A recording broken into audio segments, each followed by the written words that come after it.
El Padrino, el desafío de llevar una obra maestra literaria al cine.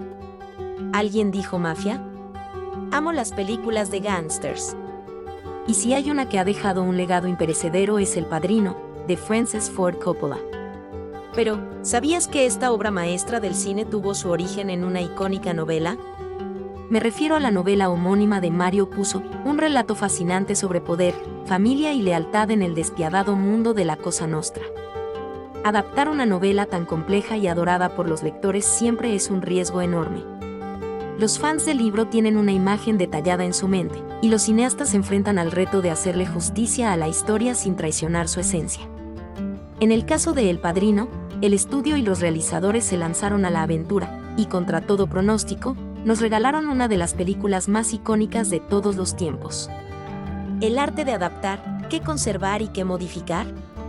Uno de los grandes desafíos en cualquier adaptación literaria es decidir qué partes de la historia se van al cine, y qué elementos se tienen que modificar o incluso dejar atrás por completo. La novela El Padrino contiene muchísimos personajes y tramas secundarias, negocios turbios, romances ilícitos, venganzas sangrientas. El truco para una adaptación exitosa está en enfocarse en el corazón de la historia. Al adaptar El Padrino, Coppola y Puzo, quien coescribió el guión, hicieron un trabajo brillante al mantener las líneas de tensión que hacen la historia tan irresistible. Se enfocaron en el ascenso de poder de Michael Corleone, al principio reacio a participar en el negocio familiar, y su inevitable transformación en el frío líder de la mafia. También dejaron algunos de los momentos más impactantes del libro, como la inolvidable escena de la cabeza de caballo. Dar vida a lo escrito, la magia del lenguaje visual. Por supuesto, lo que hace grandiosas a las películas es su poder visual. El cine tiene sus propias herramientas narrativas, y en el caso de El Padrino, estas se usaron para transportarnos al Nueva York de los años 40 y 50, y para sumergirnos en la intimidad de la familia Corleone. Coppola utilizó recursos como el claroscuro para enfatizar el mundo de sombras donde se maneja la mafia, la fotografía con una paleta de colores cálidos para crear sensación de nostalgia, y composiciones con muchos personajes en escena para representar el poder y complejidad de la red mafiosa. Incluso la icónica música de Nino Rota se convirtió en parte esencial de la película. El casting perfecto. ¿Quiénes podían encarnar a estos personajes? La novela de Puzo nos dejó imágenes grabadas en la imaginación, la presencia amenazadora de Don Vito Corleone, la astucia de Tom Hagen, la pasión de Sonny y el atormentado conflicto interno de Michael. Encontrar actores que pudieran hacer justicia a estos personajes era crucial, y vaya que lo lograron. Marlon Brando, con su mirada penetrante y su autoridad silenciosa, fue una elección brillante para el papel de Don Vito, convirtiéndose instantáneamente en el arquetipo del jefe mafioso.